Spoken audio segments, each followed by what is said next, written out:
I was born by the river in a little tent. Simplement parce que je considère que je suis le meilleur, j'ai la meilleure équipe.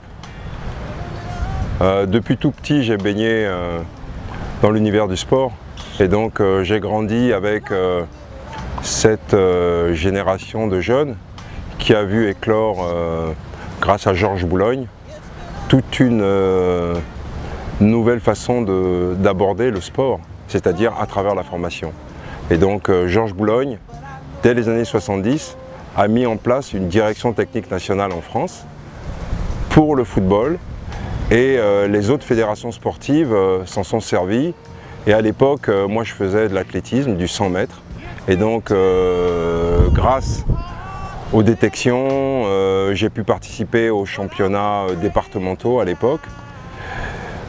Enfin, je vous dirais que je continue toujours à pratiquer du sport, c'est une passion, mais pas simplement. Le sport aujourd'hui a vocation à attirer vers le haut, à la fois des sportifs, mais aussi un pays tout entier. Et donc c'est pour ça que j'ai considéré qu'après mes expériences, que ce soit en tant que président des requins de l'Atlantique, les Awisi-Wassar, et après en tant que ministre de la Jeunesse, des Sports et des Loisirs, j'avais compétence à diriger la Fédération béninoise de football. Et vous ne m'enlèverez pas de la tête que je crois être le meilleur des candidats. Parce que mon intérêt, c'est l'intérêt avant tout des sportifs, mais pas simplement des sportifs, des clubs et aussi des centres de formation. Il faut aujourd'hui une révolution au niveau du football béninois. Et c'est pour cette raison que j'ai fait acte de candidature. Je ne le regrette pas. Je pense qu'il faut les bonnes personnes aux bonnes places. Et je vous dirais avec beaucoup d'humour, si vous me le permettez, que le président de la République a toujours nous a dit « j'ai les meilleurs autour de moi ». Je crois être le meilleur. Je pense que j'ai une vision révolutionnaire pour notre football.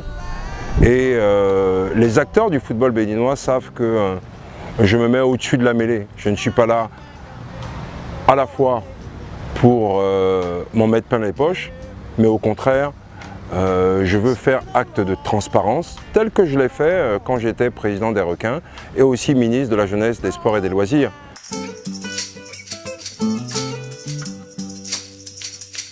Je ne me suis pas rétracté. Il se fait que malheureusement, ceux qui doivent conduire l'élection ont fait en sorte de poser des jalons pour m'empêcher ou empêcher ma liste de pouvoir compétir. C'est bien dommage. Et j'en appelle aux 83 délégués, si je m'en abuse, qui vont voter pour le prochain président de la Fédération béninoise de football. Avec moi, ils auront connu l'autonomie financière. Il est temps que nos clubs, que les centres de formation arrêtent d'être des mendiants. Avec moi, avec mon équipe, une équipe soudée autour de moi, qu'ils connaissent d'ailleurs, on aurait fait en sorte de leur proposer d'abord des formations, mais surtout des formations en direction à la fois des dirigeants, des éducateurs et bien évidemment des sportifs. Et c'est pour ça que quand j'ai parlé d'une direction technique nationale forte, il fallait qu'on voit derrière ça la volonté à la fois de décentralisation, mais surtout la volonté d'apporter à nos clubs, à nos centres de formation, le fait que aujourd'hui le sport, au-delà d'un business, le sport change. Regardez le football, il y a eu des modifications. Aujourd'hui, on parle de manager, on parle de directeur sportif. Donc c'est tout un ensemble de choses qui font que on doit être capable d'aider les dirigeants sportifs, les dirigeants de centres de formation à passer ce cap. Ça fait pratiquement 20 ans que notre Fédération béninoise de football gère le football béninois. 20 ans, c'est beaucoup. C'est 2 générations de joueurs qui n'ont pas pu éclore à l'étranger. Moi j'ai eu la chance d'aller chercher des joueurs et je suis fier de voir que Stéphane Sessegnon a fait une carrière à l'international digne de ce nom. Mais j'ai été capable de le détecter, d'aller le chercher et de faire en sorte qu'il s'épanouisse dans notre pays et plus largement à l'extérieur. Rappelez-vous que sous le ministère de la Jeunesse et des Sports dont j'ai eu la charge à un moment donné dans notre pays, j'ai mis en place avec le président de la Fédération béninoise, M. Anjorin, une direction technique avec Patrice Ossens. À l'époque, Duffier était le sélectionneur national et nous avons fait en sorte d'éclore des joueurs en junior qu'on a vu plus tard en senior comme les Djima Koukou, les Aoudou. Et donc je considère qu'aujourd'hui il faut assainir le football béninois.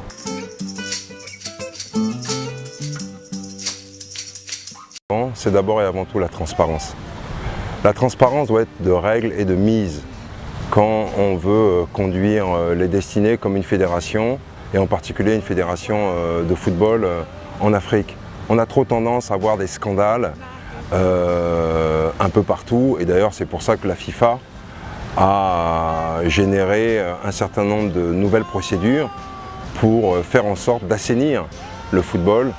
Et je pense que dans ce que j'appelle par transparence, il faut faire en sorte que les comptes de la Fédération béninoise de football soient certifiés par des grands cabinets, que ce soit Deloitte, Arthur Young ou les grands cabinets d'expertise comptable, pour que chacune et chacun se sente à l'aise dans ce qui concerne la gestion financière de la Fédération béninoise de football. Je pense aussi, comme je l'ai indiqué, que la Fédération béninoise doit absolument se décentraliser. Il faut aller vers le vivier. Le vivier, c'est quoi?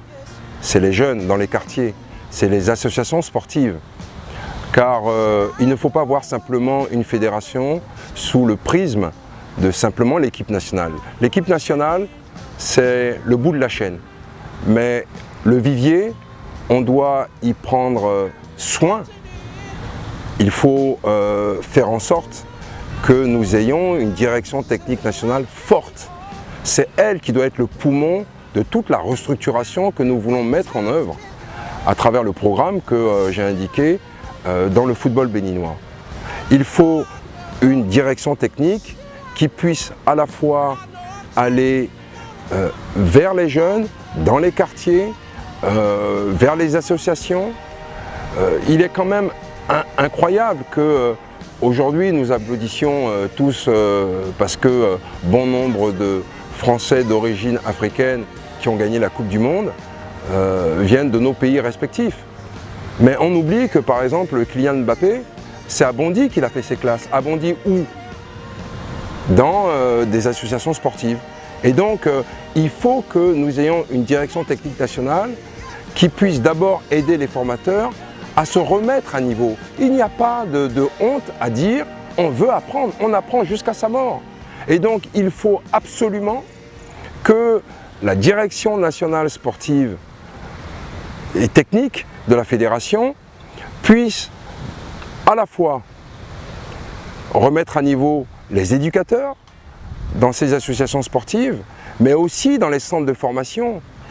Il faut aussi que les dirigeants des clubs, des associations, des centres de formation puissent aussi avoir des formations pour aborder aujourd'hui un football qui est de plus en plus complexe, compétitif, où il y a beaucoup d'argent en jeu, mais si on veut que demain, nos équipes nationales, cadets, juniors, seniors, puissent avoir un vivier qui va les accompagner dans 5 ans, dans 10 ans, dans 15 ans, il y a un travail à la base qui doit être fait. Et c'est pour ça que j'ai indiqué qu'il fallait absolument que nous puissions avoir une direction technique nationale forte.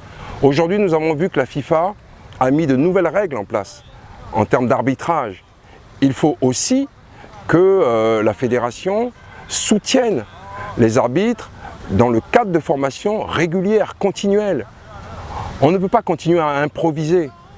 Et je pense que quand on parle de développement humain, on doit aussi parler du football pour les femmes, pour les jeunes filles. Vous savez, le football a une vocation pas simplement sportive, elle a une vocation d'éducation, de santé, et je pense que la fédération béninoise, si elle avait à sa tête Gagnou Soglo, aurait cette capacité d'emmener tous les acteurs. Nos anciens sportifs doivent pouvoir prendre une part importante dans la réforme que je veux mettre en place au sein de la Fédération béninoise de football. C'est eux qui doivent, parce qu'ils ont un vécu, ils ont des relations avec leurs anciens clubs, il nous les faut à nos côtés. C'est indispensable si on veut faire un travail de fond, un travail efficace et non pas simplement du saupoudrage. Et enfin, je vous dirais qu'il est important que tous les acteurs se sentent concernés. Je tiens tout d'abord à remercier toutes celles et ceux qui, à travers les réseaux sociaux, à travers des lettres, m'ont apporté leur soutien, leur engagement. Je tiens à leur dire que rien n'est perdu. J'aime mon pays, je pense que je suis le meilleur des candidats, que je connais tous les acteurs du football béninois. Ils savent que quelque part, je peux travailler avec chacune et chacun d'entre eux. Les journalistes sportifs me connaissent et savent aussi que dans cette réforme que eux-mêmes appellent de leurs vœux, ils vont grandir. Il y a des exigences de rigueur, de transparence et je n'abdiquerai pas. On peut tout faire, on peut changer les règles pour nous empêcher d'être candidats, mais les mânes de nos ancêtres, Dieu, feront en sorte que, pourquoi pas, je sois à la tête de cette fédération.